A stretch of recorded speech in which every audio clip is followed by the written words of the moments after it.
旭和程铁一突然离开了。这是淮南四怪使得调虎离山之计。哼，也正好，帮了我们一个大忙。这些镖师根本不是我们的对手，现在正是我们夺取翡翠娃娃的大好时机。总护法，帮主交代过，只要盯住就行了，不可轻举妄动。现在不动手，难道让淮南四怪捷足先登，夺取宝物吗？侯爷啊，我看前面有家客栈，不如咱们在那儿先住下，等郭旭和铁一他们办完事儿回来，咱们在那儿会合。这样也好。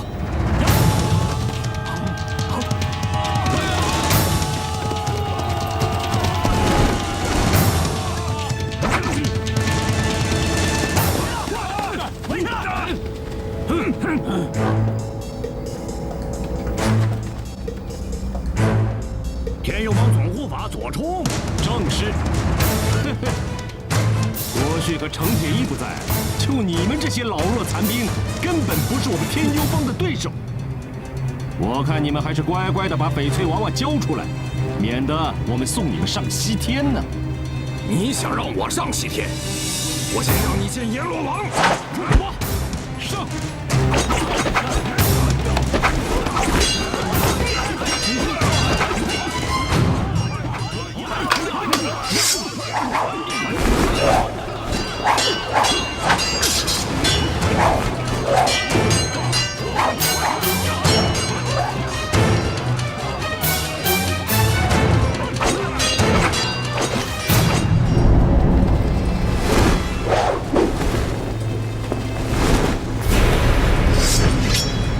这点小把戏就要骗我上当，除非我脑子坏了才会相信你们。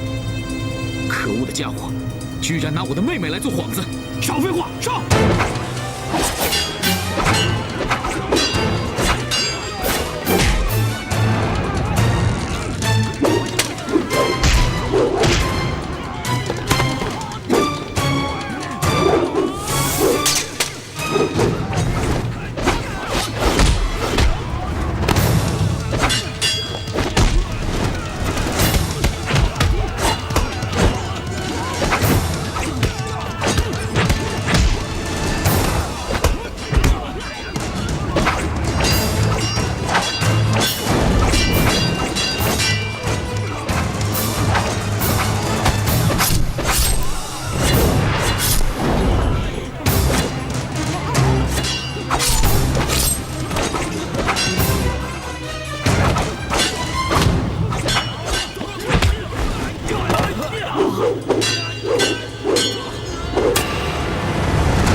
长风镖局和淮南四怪素未结怨，快说，你们受谁的指使？没人指使，是我们兄弟自己干的。对，是我们兄弟自己想劫镖，结果被你们识破，算我们不走运，白干一场。我没工夫听你们胡扯。不说实话的话，我要你脑袋搬家。是受人之托。谁？是谁指使你们？要你们做什么？是小财神府的邓夫人，是她让我们来抓楚楚姑娘的。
果然是皇天不负有心人呐！走出，把东西留下。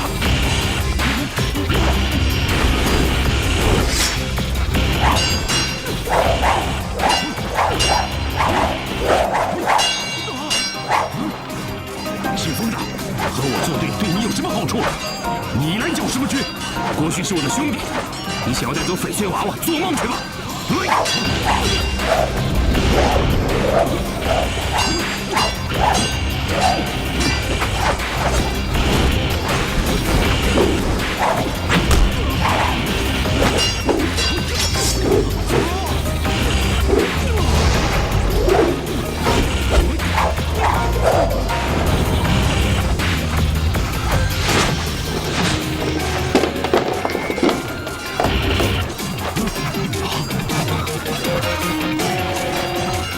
这不是翡翠娃娃。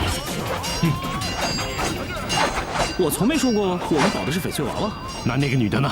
那个不男不女的是谁？当然也不是楚楚姑娘了。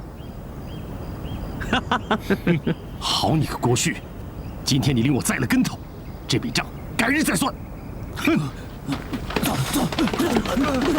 快走！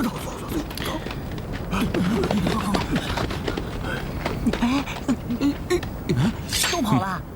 跑了。田一，你没事吧？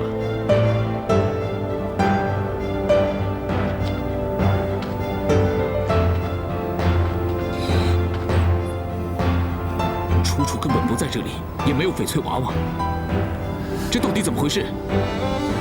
是啊，我们死命保这趟镖，少局主，这是怎么回事啊？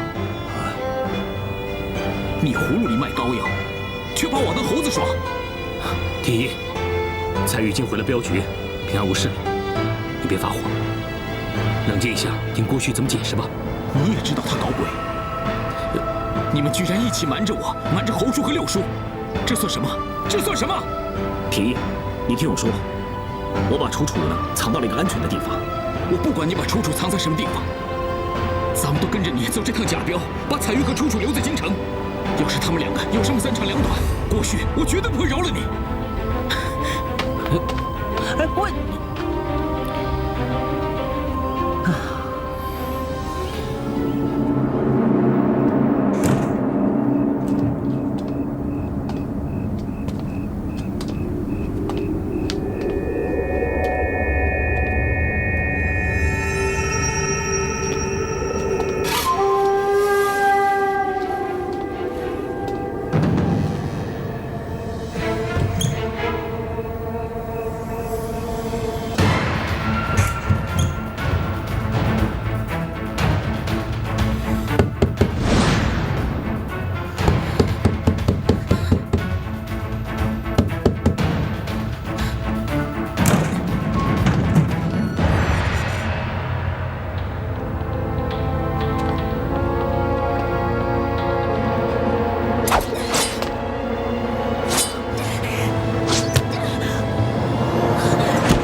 我真的不知道你会在这里。是郭旭带我来的，刚才吓死我了。你不是随镖队出去了，怎么现在又回来了？我跟着郭旭走了一趟假镖，一气之下我就回来了。郭旭，他瞒你什么了？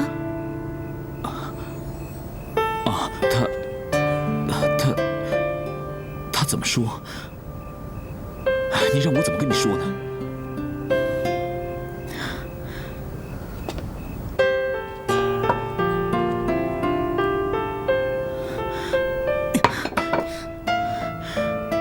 他居然让你住在这么简陋的屋子里面，就连点个灯都不行。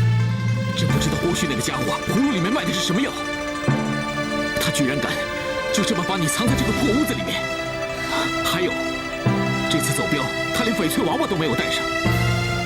郭旭的脑子里到底在想些什么？居然瞒着我，真是岂有此理！天一哥，你会回来吗？个人住在这里，叫我怎么能放心得下？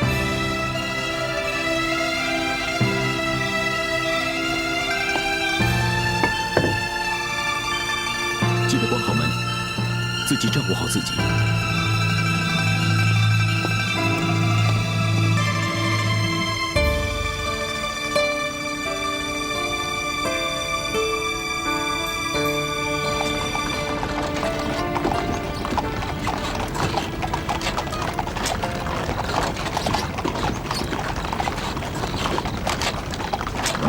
停！少居主，少居主回来了！少居主回来了！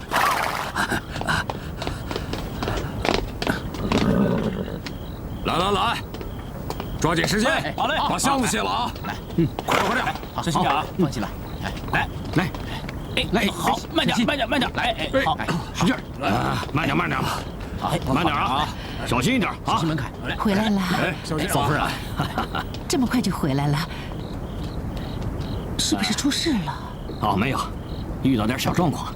哎，你在家里跟孩子都好吧？都好。顾旭，你回来了。我哥呢？怎么没有跟你一起回来？进去再说吧。大家都辛苦了，我去给你们做点菜，让你们好好的吃一顿。谢谢嫂夫人啊！哎，大伙儿快点干啊！好嘞，今天晚上嫂夫人酒肉招待。好，哎，小心点啊！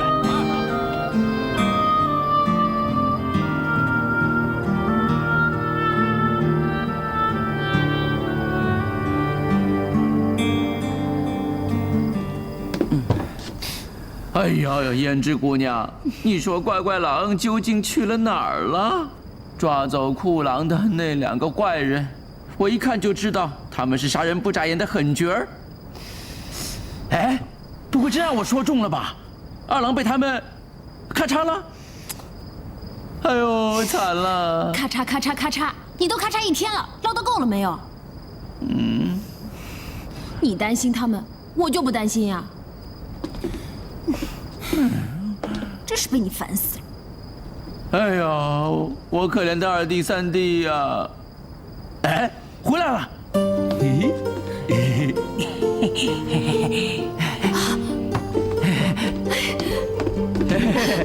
凤爷，你品味不会这么低吧？这丑婆娘是谁啊？你胡说什么呀你？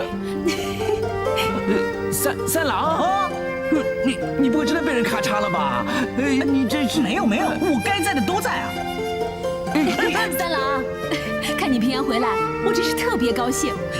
这回啊，我终于对你父母有个交代了。哎，胭脂姑娘，不是我吹啊，今儿我和乖乖狼算是给你露脸了。什么叫英雄好汉？我冀北库郎是也，还有我冀北乖乖狼。行了，你们俩一个花拳，一个秀腿，在这儿给我吹吧。不是大哥，梅子季节可过了啊，说话可不带酸的，我告诉你，今儿你没去，算后悔终身，这一辈子都遗憾到头了。是，我们跟那些江湖高手过招的时候，他们一个个被我们打得满地找牙，他们一个个都在哭爹喊娘。我告诉你，哎呀，哭爹喊娘的是你们2个吧？让我看看，有没有尿裤子？让我看看。大郎，你别损他了。我跟你们说啊，他呀，绝对是看你们英明神武，妒忌吃醋呢。就是。胭脂说的没错，今天3郎的表现令我刮目相看，厉害。哎，胭脂姑娘，你让我去历练男子汉气概，那我应该算过关了吧？当然，连风爷都夸你厉害，当然过关了。我看话也别多说，你呀，赶快去洗洗吧。快，你们帮他收拾收拾。那我们先走了啊！你们先聊。我先去洗洗啊。走。谢谢你把他们平安带回来。来，坐。好。坐。啊。怎么样？你情况还好吧？我没事。快说说，那4怪真的被你们打得满地找牙呀？不但是淮南4怪，还有天幽帮都到齐了。今天我们打得很热闹。哦，天幽帮。哎，那郭旭呢？他没事吧？是我当初低估了他。什么意思啊？赶来劫镖的，没有一个是省油的灯。啊？他们打起来完全不顾江湖道义，过去第一次出镖，都能临危不乱。看起来挺像个走江湖的人，带些狠劲儿。是吗？我就知道他行。当年我遇到他，我就觉得他像我家的桃花酿，一开坛就知道是一坛好酒。他果然没让我失望。既然回来了，那我应该去看看他呀。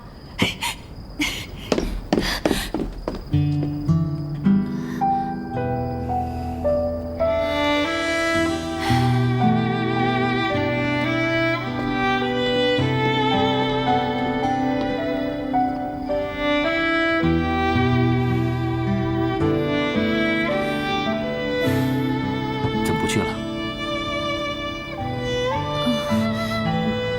或许他刚回来，肯定有好多事情要处理，或许还有好多话要跟彩玉说。我现在去多不合适。啊，你饿了吧？这儿有酒有菜，你快吃点东西吧。念真，你变了。我怎么变了？你变得没有以前那么冲动，说风就是雨。现在遇到事情，考虑得更周全了。那是变了好呢，还是不变的好呢？前几天我回了趟桃花林，可我再也找不到从前那种感觉。是因为你有心事。人有心事，怎么就变沉了呢？爷爷总说我长不大，可他不知道，这人长大了会有这么多烦恼。其实我也不想你长大，希望你永远都是那个桃花村里面无忧无虑的小姑娘。凤萍，我也希望我还是那个无忧无虑的小放牛的。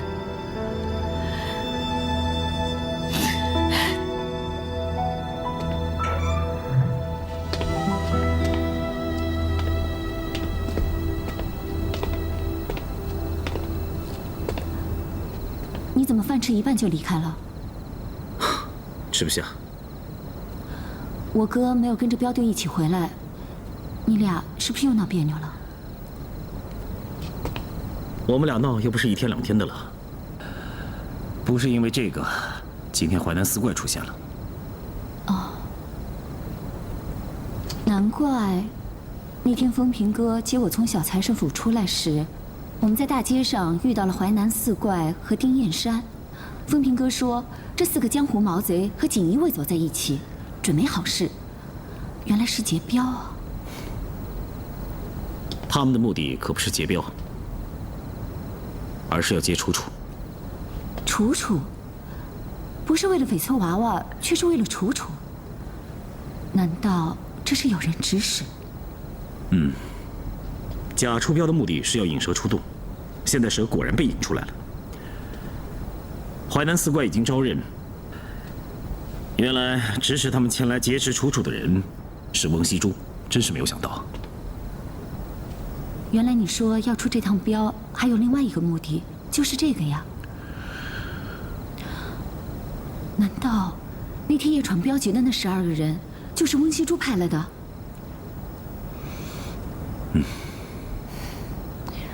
女人的妒忌和多疑实在是太可怕了。为了争这一口气，竟然害死了这么多人。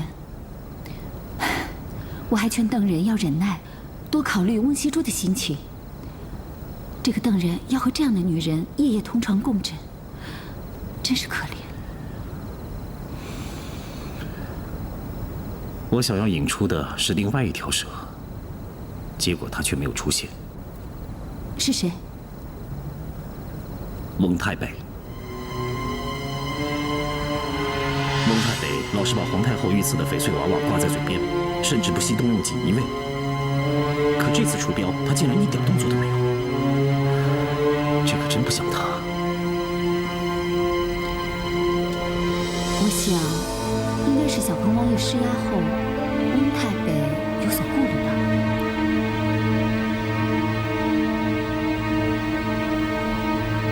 小鹏王爷曾经提醒我，翁太北心机深沉，而且他向来是做事情心狠手辣的，并且他是一个不达目的绝不罢休的人，不会因为小鹏王爷出面就会如此轻易放弃。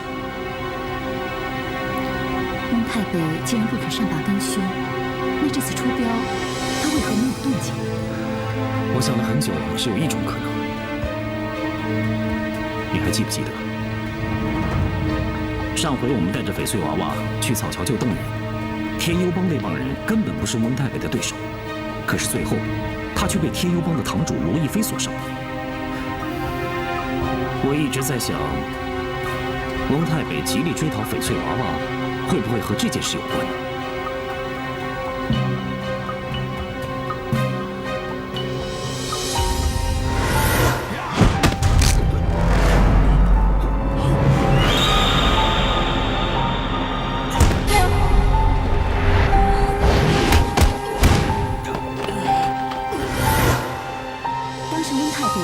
失去了武功一般，毫无招架之力。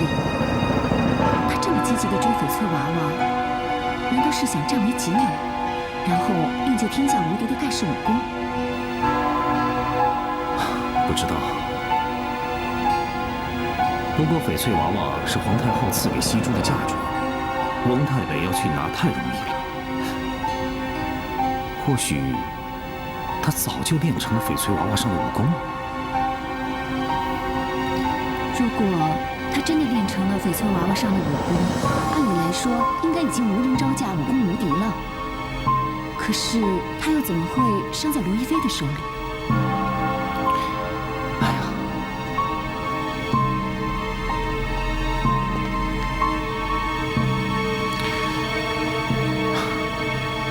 你说的也是。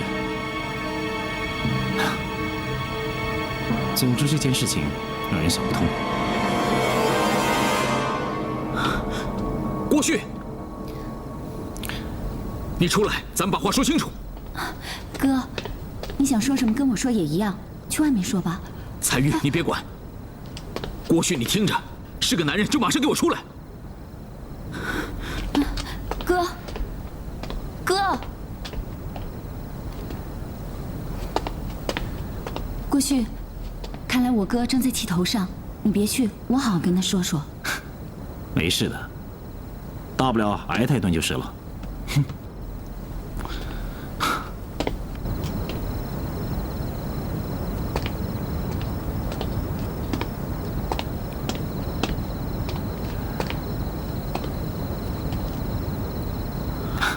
你哥，都是一家人，有话好好说嘛。他真的把我当成一家人了吗？天大的事情都瞒着我。铁一，我知道假出标这件事情你心里不痛快，但知道的人越少，越不容易走漏风声。连风平都知道，风平是谁呀？他只是个外人。你让一个外人参与这件事情，我却被蒙在鼓里。你真的把我当成亲兄弟了吗？哥，冷静一点嘛，这其中错综复杂，郭旭也是用心良苦。我没想到连你也瞒着我，还没进他家门就跟他一起对付我了。哥，你胡说什么呀？铁一，事先没告诉你，我道歉。不过这次总算有了收获。有什么收获？淮南四怪是翁羲珠花钱派去捉楚楚的。依我判断，上回夜袭镖局的那些人，应该也是受他指使。这件事情虽然死无对证，应该是他错不了。那好，这件事我不追究了。那么另外一件事情呢？郭旭，你又做了什么事情让我哥这么生气啊？郭旭竟然把楚楚藏在我那里。啊！你把楚楚藏在煤铺，那多危险啊！自以为聪明，却全然不顾后果。煤铺里都是干苦力活的人，出了事谁能保护他？万一出什么事的话，我们怎么向云三兄交代？你顶得起这个罪吗？喂，如果我事先问你可不可以将楚楚藏在你那儿，你会同意吗？不会。那不结了吗？现在各路人马的目标都是楚楚和翡翠娃娃，长虹镖局又日夜被人监视着，那你认为楚楚藏在哪儿最安全呢？媒婆是做买卖的地方，谁都可以进出。你真的以为藏在我那里是最安全的吗？连你和彩玉都没料到我敢把楚楚藏在那里，那么别人更不会怀疑了。还有，你回去的时候，楚楚不是安然无恙吗？自古男女授受不亲，我那里就一张床，一张破桌子，连张帘子都没有。你让楚楚跟我住在一起，你这样做让我怎么面对其他人？哎呀，你装个帘子不就成了吗？这不行。楚楚是个姑娘，你就算不顾我这个大男人，你也该为楚楚着想吧。冲你这么一说呢，那我就更觉得自己是做对了。你会替楚楚着想，就会不计一切的保护她。那我呢，就更放心的把她的安危交给你了。彩玉，你说我说的有没有道理？你藏他的时候也没告诉我，那你现在就别问我。哎呀，好了，别这样了。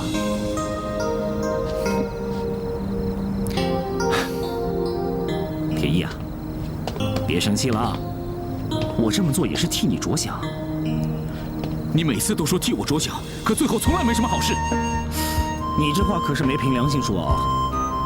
咱们出镖的时候，不知是谁半夜里在客栈，隔着房门对那个假楚楚嘘寒问暖，连六叔和侯叔都看出来你对楚楚特别关心，所以呢，把楚楚放在你那儿最安全。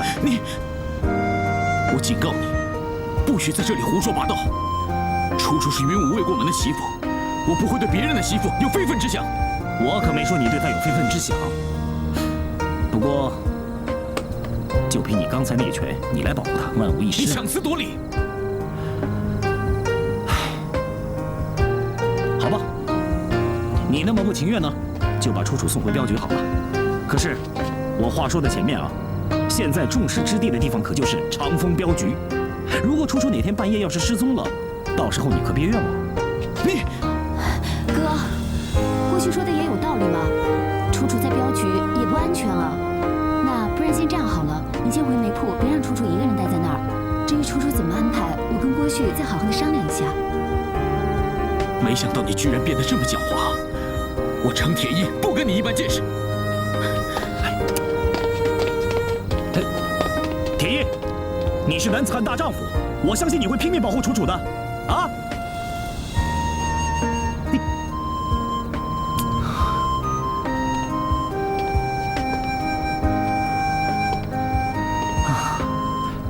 你瞧他呀！瞧什么？最坏的是你，明知道我哥是老实人，你还把楚楚藏在煤铺里，这不是为难他吗？正因为这样，我才放心的把他藏在煤铺里。就算铁一真的对楚楚动了心，我相信他也把持得住。你这自作聪明会害了我哥。他要是不对楚楚动心，那谁也害不了他。但是他真的动情了，那他就害了他自己。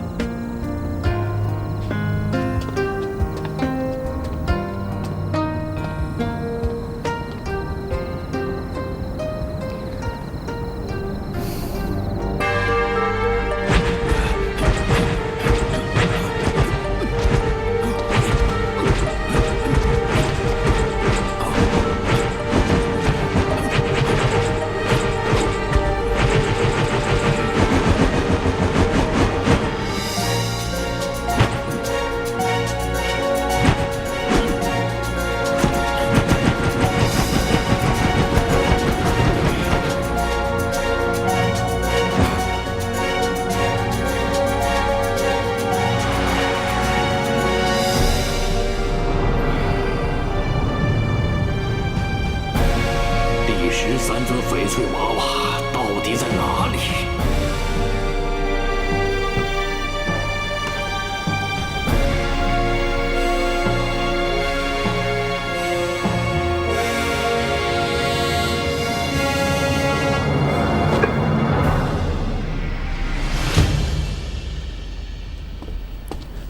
启禀大人，说。卑职奉大小姐之命，找淮南四怪拦截长风镖局，但功亏一篑。唉，没想到啊，你们都是老江湖，竟然栽在一个初入江湖的小辈手里。卑职该死，卑职让淮南四怪要万分小心，可四怪说郭旭不过是个小毛孩子，不足为惧。没想到是胭脂酒坊的一个小伙计假扮的楚楚，楚楚并没有真正的在车队之中。我早就料到楚楚不会在车里。强敌环伺之下，郭旭竟敢明目张胆地出镖，这其中必然有诈。这小子年纪轻轻，且无江湖阅历，却让你们这些老江湖栽了跟斗，看来是块好料。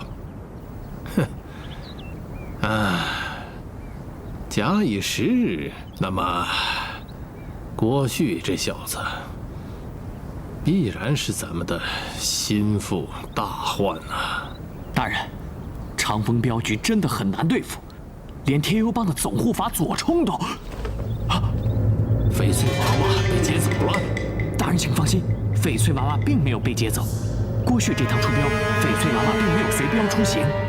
如今镖队已经打道回府了。有没有抓到楚楚倒在其次，至少知道翡翠娃娃还在京城里。你们这次无功而返，大小姐知道吗？属下并未禀报大小姐。你总算明白本座要你跟着大小姐的用意了，啊？卑职蒙大人栽培照顾多年，对大人的心思早已悉心体会了。你去见大小姐的时候，知道该说什么了吧？我就说楚楚被镖队送出京城，永远不会再回来了。果然机灵，不愧是本座的左右手。你记住，大小姐的话可听就听，不可听就回来随时向我汇报。只要你对我忠心耿耿，我没有什么是不能给你的。就看你怎么做了。谢大人。去吧。是。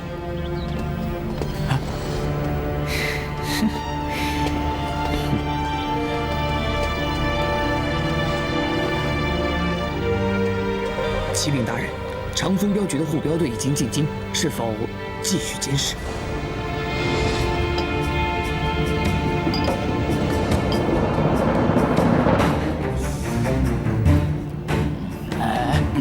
顺什么顺？听清的。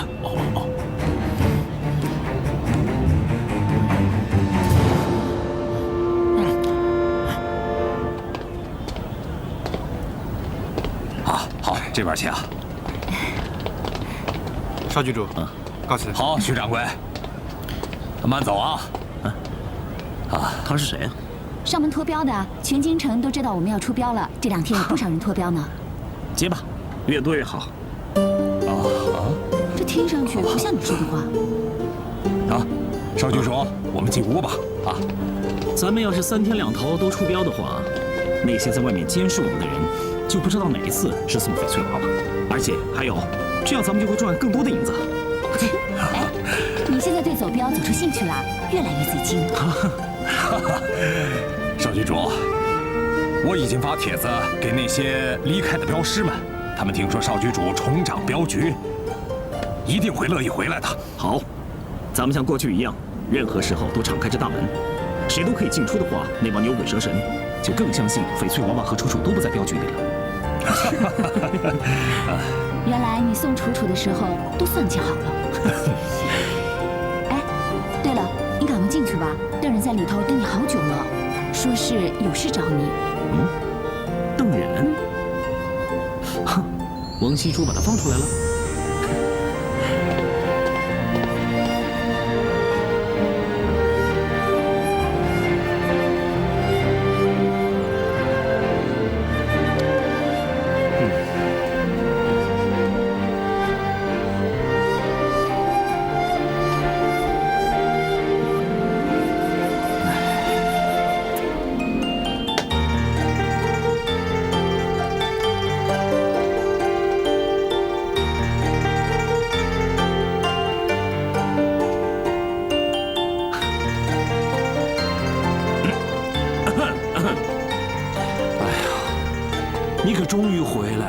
等你等了很久了，你知道吗？哎呦，稀客呀，想不到，居然可以出来串门子了。大哥，我说你别拿我开玩笑行不行啊？我知道西珠软禁彩玉的事跟你无关，以我和你的交情，什么都不说了。只不过，我真得说，你娶了一个好妻子。哼，没错，我邓忍就是上辈子不知道造了什么孽，这辈子娶了个天下无双的老婆，所以我现在决定弃暗投明，离家出走，来投奔你了。你干嘛？你的什么表情啊？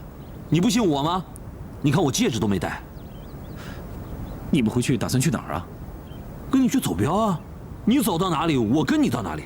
你走到天涯，我就到海角啊！你吃什么住什么，我都跟了。等等，你最好先想清楚，我出镖不是一去不回，我总得回京的。那你要不要跟我回京呢？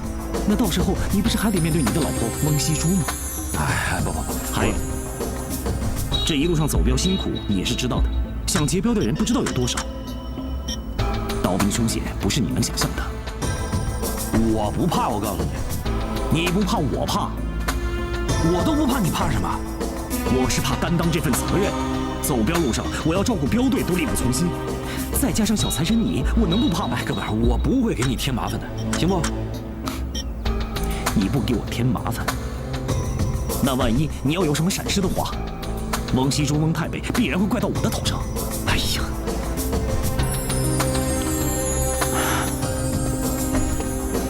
郭旭，我问你，我们是不是好朋友？就因为是好朋友，所以我更不能答应你。郭旭，你这样太不讲义气了。邓忍，我能了解你的心情。家有悍妻动妇是男人最大的悲哀，可是却偏偏发生在你的身上。跟他同床共枕的是你，即使是你最好的朋友，那也无能为力啊。我看，你最好还是回去吧。我们说了老半天废话，你还是让我回去啊？没错，你必须回去。身为男子汉大丈夫，你不能逃避，必须要面对现实，解决问题。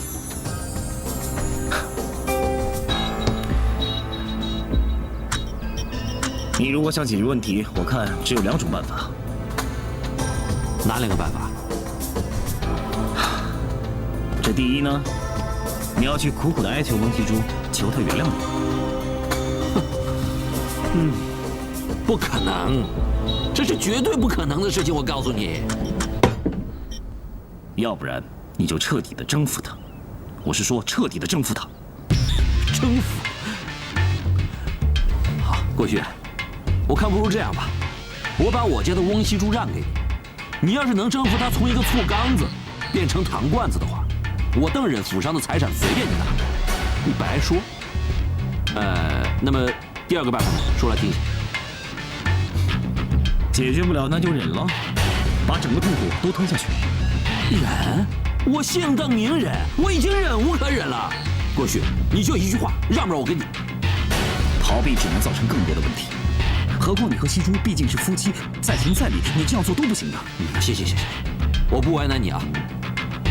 我告诉你，我流落街头，日晒雨淋，风吹雨打，都强迫我回家。我走。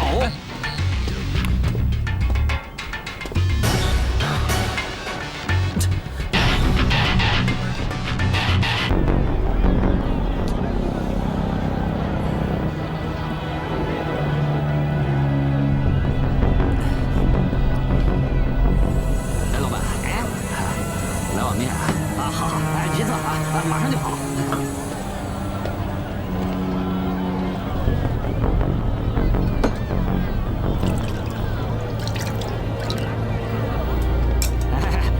你满意吗？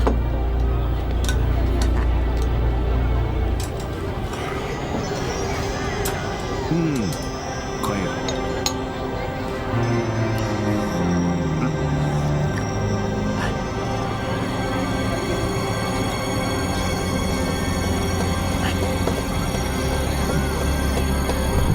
老板，不错啊，京城有你这个路边摊，真是我们的福气。哎，客官，你还没付钱呢。钱啊？不好意思，我出出门忘带钱了。您行行好，让我赊个账吧，好吧？嘿，原来你是想吃白食啊！我看这样吧，你这件破衣裳就抵账吧。破衣裳？你这开的什么玩笑？老板，你是不识货吧？你可知道我这件衣裳花了多少银子做的？2个铜子。你要是拿不出来啊，这件衣裳啊就值2个铜子。老板啊，人出门总有忘记的时候，对吧？我今天刚好忘记带钱，你就行行好，来日方长，我还你10倍，10倍行吗？说啥呀？说啥？你要是跑了怎么办？老板，你看我这是啊？啊？我像是赖账的人吗？老板，我问你，小财神灯人听过吧？在京城啊，谁要是没听说过小财神灯人，那就白活了。对，没错，在下就是灯人。你行，你小财神灯人行，拿来2个铜子，你拿来呀？你不是你这，我就是没带钱，你就让我行。君子不跟小人斗，我这衣裳我就脱，你快脱！那我脱了我穿什么？哎，你不脱是不是？想耍赖是不是？来，我帮你脱，我帮你脱！来，别了！哎，快看啊！有人想吃白食，他吃饭不给钱，哎，快来看啊！这个人吃白食，吃饭不给钱啊！想吃白食啊！老板，做人别太过分了。谁过分了？他想白吃白喝啊！你怎么打人呢？打你一巴掌算便宜你了。这位大爷的穿着打扮，他像是白吃白喝的人吗？出门在外总有不方便的时候，你怎么动不动就扒人家衣裳？你讹人的！可是我做小生意的，经不起吃白食啊！什么可是？2个铜板，够了吗？够了，还不滚！滚！这位大爷，你可以走了。不知道大爷贵姓，住哪儿？改日我会重重的报答你。不用，路见不平嘛，你别理这种势利小人。啊，请吧。啊。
你手里拿的这个娃娃，是我娘亲亲手缝制的。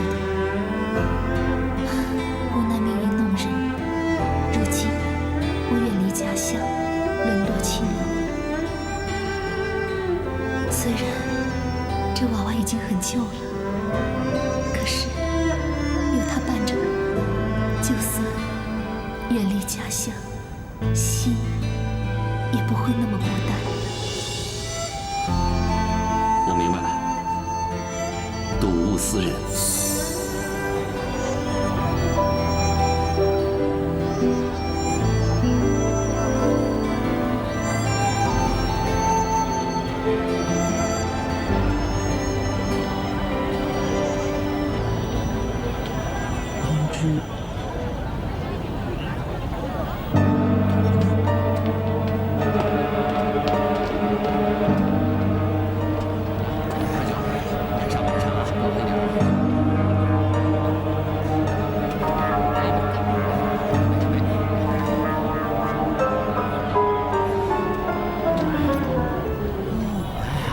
酒，好酒。来，谢谢。好。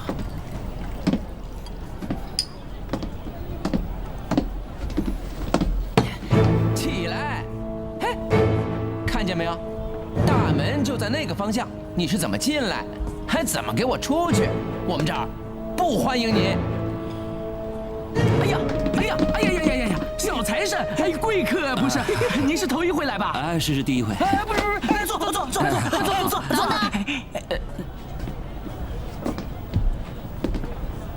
哈哈，胭脂姑娘，好久不见。你来我这儿干什么？我想找个地方坐坐，喝杯酒嘛。这儿不是你该来的地方，堂堂的小财神府，山珍海味、美味佳肴什么没有啊？来这儿，岂不是委屈了你？不是你，你还在生我家那婆娘的气啊？我哪有这么小气？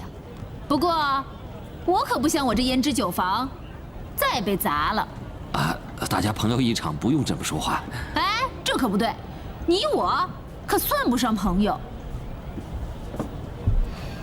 朋友是慢慢交的嘛。哎，对，老板娘，彩玉是你的头号大情敌，你都可以把她当朋友，更何况小财神是京城的首富，又是郭少爷的好朋友，当然也是我们的好朋友了，对呀，是不是？咱们有小财神这样的朋友，只有好处没有坏处，你说对吧？对呀，小财神。你们两个给我闭嘴！邓大少爷，别人巴结你，我胭脂可不。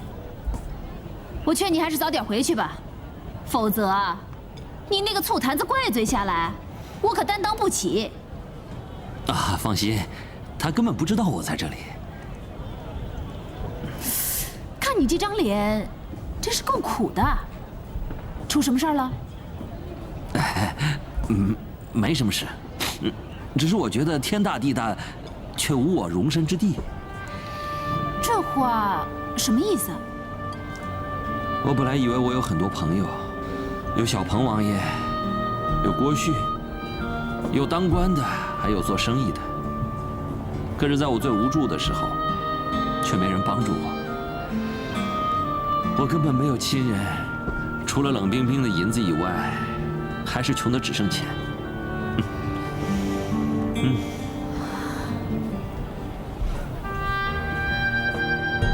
你和翁西珠吵架了？就我跟他吵得过吗？算了，我不为难你，免得给你酒坊带来麻烦。我走了。走吧，走得越远越好，以后不要再来了。等等，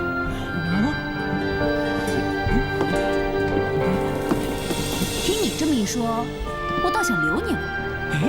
你刚才不是想找个地方坐坐吗？那是刚才的事。现在也一样。既然天大地大，没有你容身之地，那我胭脂酒坊收留你。好啊，真的吗？可是我身无分文，怎么好意思？今天我请客，不收你1文钱。你不是一直想喝我这里的桃花酿吗？对，我想喝。2郎3郎，上好的桃花酿。桃花酿马上就来，我去打。大郎，拿菜去。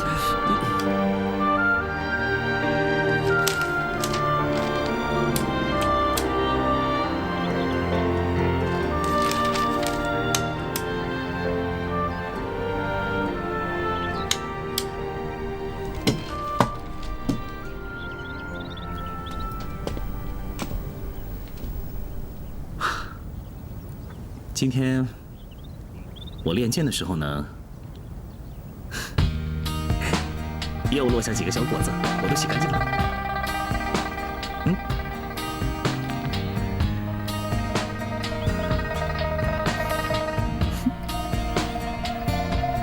这2颗果子有2片叶子，切口呢又十分的平整。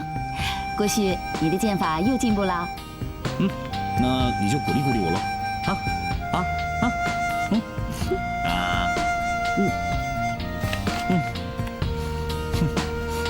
你也吃啊。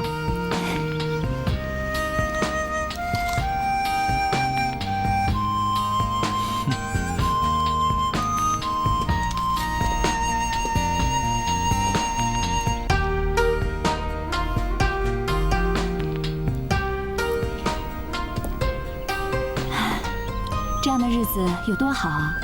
我一直盼望着镖局恢复以往的风光，现在总算是看到一丝希望了。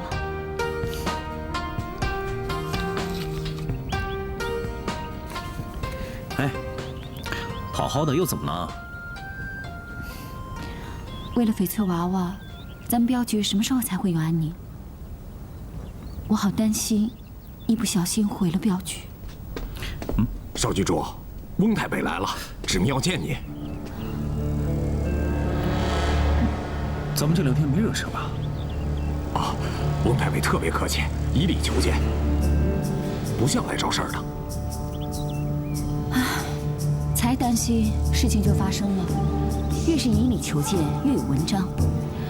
真是黄鼠狼给鸡拜年。翁大人，失礼了。翁太北今日冒昧，还望少局主多包涵。此番冒昧前来，是为了小女冒犯了彩玉姑娘，特地登门道歉的。您客气了，事情已经过去，彩玉也没有放在心上。坐吧。小女惜珠，自幼丧母，由翁某独立抚养长大。我这个当父亲的疏于教导，才养成了惜珠今天的个性啊。这是大人的家务事，郭许不便多言。不过，从小我爹就教导我，做人不要伤天害理。我想翁大人也是这样教导女儿的吧？既然彩玉平安无事，这件事不必再提了。听少局主这一席话，更令翁某无地自容啊！没想到少局主年纪轻轻，竟有如此胸襟。看来长风镖局，在少局主的手中，必定可以发扬光大。郭旭年轻气盛，翁大人过奖了。对了，少局主，你这趟出镖，为何却中途折返呢？是不是这当中有什么困难？需要帮助的话，翁某愿意护送少局主出城。翁大人的好意，在下心领了。只是我初入江湖，没有护镖经验，有谁敢把贵重东西交给我呢？所以保的都是一些不值钱的东西。如果有人想打长风镖局的主意，我想真是犯傻了。看来翁某是多虑了，那就不打扰了，翁某告辞。王大人，慢走，在下不送了。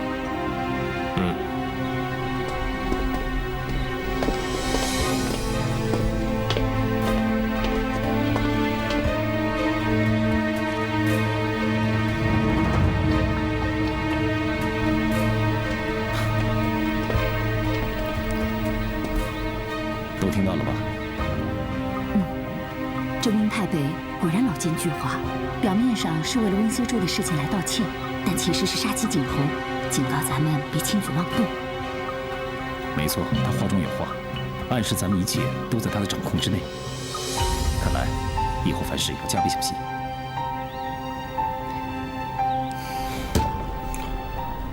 来，小二，给你钱。哎，好嘞，谢谢啊。哎，慢走啊，下次来啊，慢走啊。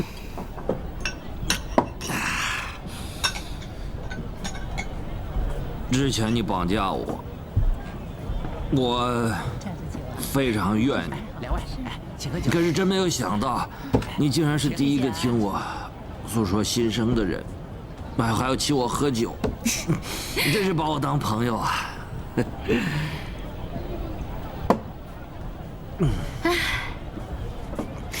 当年我爷爷过世，我满肚子的话没人听我讲，所以我特别明白，能跟人说出心里话呀，就跟喝一坛好酒一样，舒坦。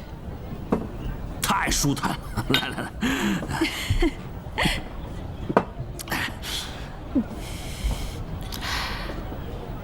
燕之，我问你，人活着为什么？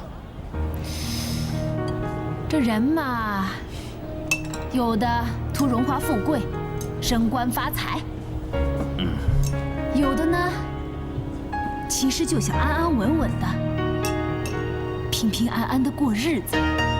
没错。那你图的是什么？我从小就没爹娘，爷爷也过世了。我呀，我就想有个家，回到家会有人喊我，哎，小放牛的。放什么牛？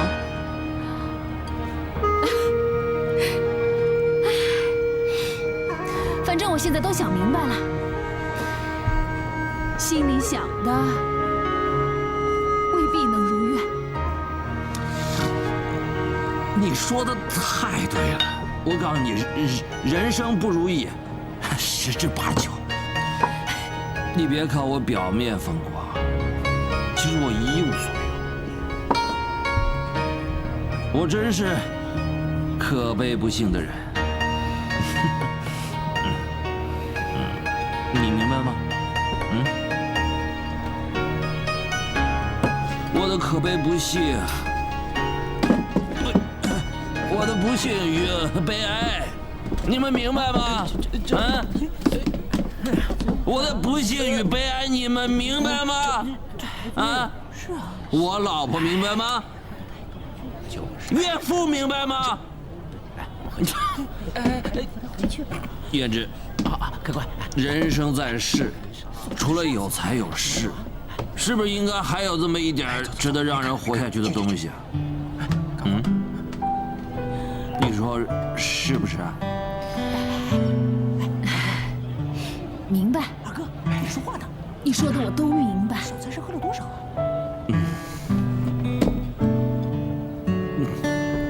终于有人明白我了，喝吧。别喝了。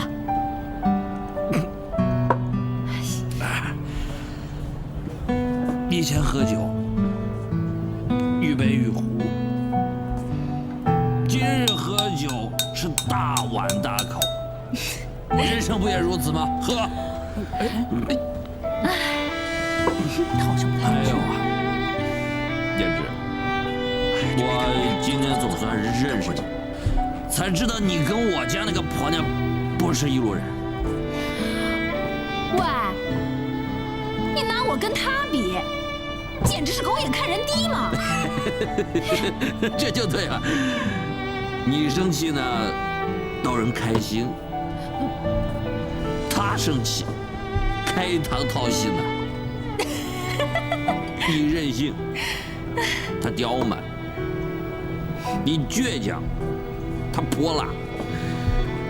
你是人不犯我，我不犯人。他人不服我，我就折人。你把我当人看，像今天这样面对面喝酒，喝酒畅谈。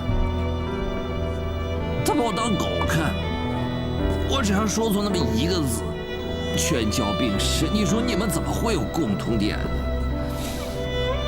好了好了，小财神，我这桃花酿到你肚子里呀，怎么都成酸菜了？你不许喝了啊！再喝你真的醉了。哎，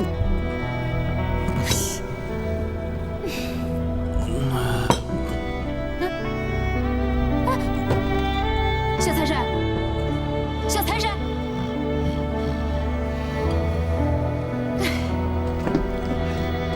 少爷在那儿。啊，知道了。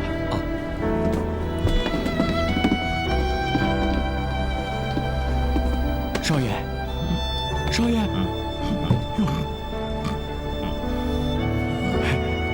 胭脂姑娘，小的是带我们家少爷回去的。他喝醉了，快扶他回去吧。谢谢胭脂姑娘，快点把少爷扶回去。来，少爷，来，行行，来，走，回家了，回家了，回家了。我要喝酒，喝酒。走。胭脂姑娘，打扰了。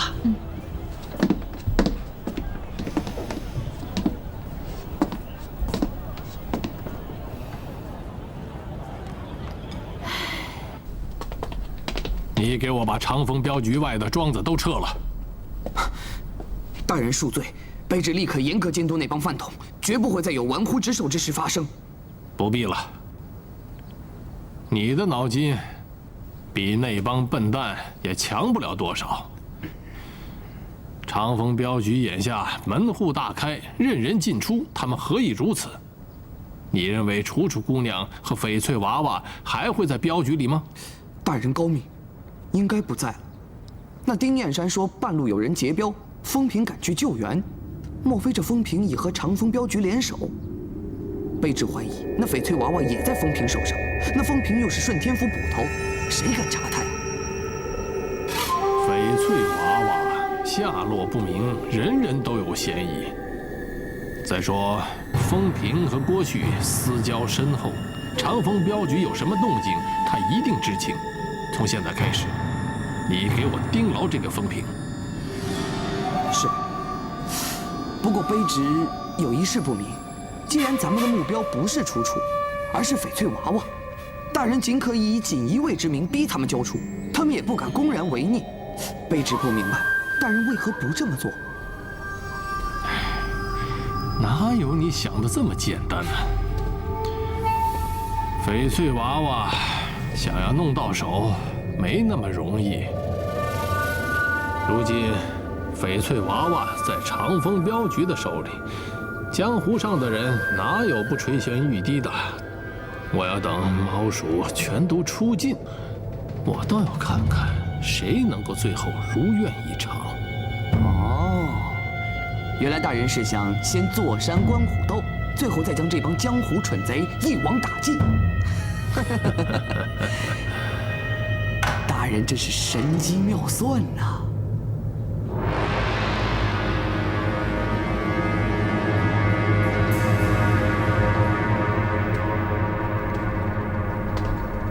总护法，帮主不想见你，你走吧。总护法，帮主让你别轻举妄动，你却擅作主张，贸然夺取。若是得到了翡翠娃娃，倒也立了功。可不但没有得到，你还丢尽了天幽帮的脸，并且打草惊蛇。若是再让锦衣卫盯上了，以后咱们行事更加麻烦。启禀帮主，属下知罪了，请帮主再给属下一次戴罪立功的机会。左冲，本帮取名天幽，乃光明和黑暗两极，暗与明如水火不相容，如日月永不相见。你跟了本座这么久，既然连什么时候该明，什么时候该暗，这个分寸都拿捏不准，你让本座如何再相信你？帮主教诲的是，属下知罪了，请帮主再给属下一次机会。若有失误，属下便是拼了一死，也绝不会做出令本帮蒙羞之事。你翅膀硬了，我的话都敢不听了？那你告诉我，该如何教诲？帮主息怒，属下对帮主忠心耿耿，绝无二心。这一次去夺翡翠娃娃，也是求公心切，为了博帮主一笑。求帮主看在属下一片赤诚之心，再给属下一次戴罪立功的机会。你起来吧。多谢帮主。左冲，我们天幽帮的势力遍及大江南北，帮众难以计数。你这个总护法，只在我一人之下。若是有一天我不在了，帮主的位置迟早是你的。启禀帮主，属下从未有想当帮主的非分之想。你没有这个想法，我倒觉得你应该好好想想。我司马萧既没有练成千年老妖，人在江湖，不死是偶然，死是必然。因此，总有一天你会得到帮主的位置。所以，你更该有深谋远虑，为天幽帮的千秋大业着想。是，属下谨遵帮主教诲。你跪了2天了，饿了吧？回去吃点东西。多谢帮主，属下告退。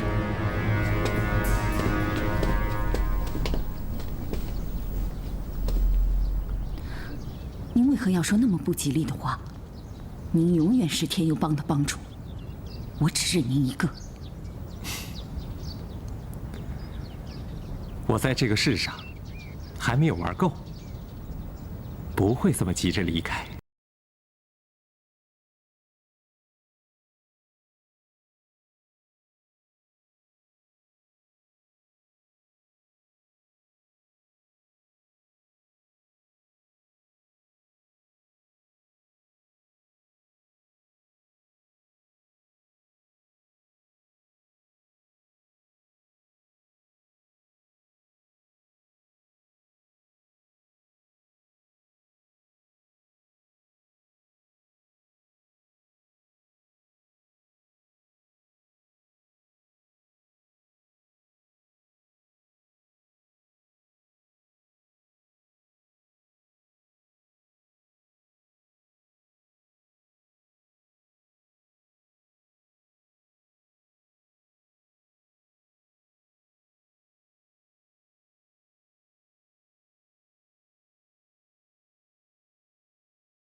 我来敬各位一杯，来，都把杯举起来。